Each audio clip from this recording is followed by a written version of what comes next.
Di setiap masa kecil, selalu ada tawa, debu, dan imajinasi.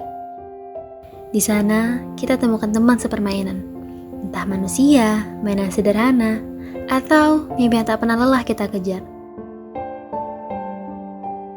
Tapi, waktu berjalan cepat, sebagian anak harus meninggalkan permainan dan melangkah ke dunia yang menuntut mereka dewasa lebih awal.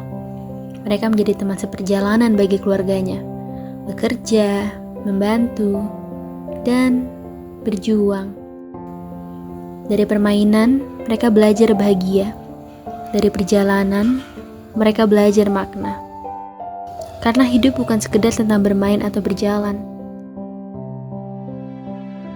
tapi tentang siapa yang tetap bersama kita di antara tawa masa kecil dan langkah menuju masa depan.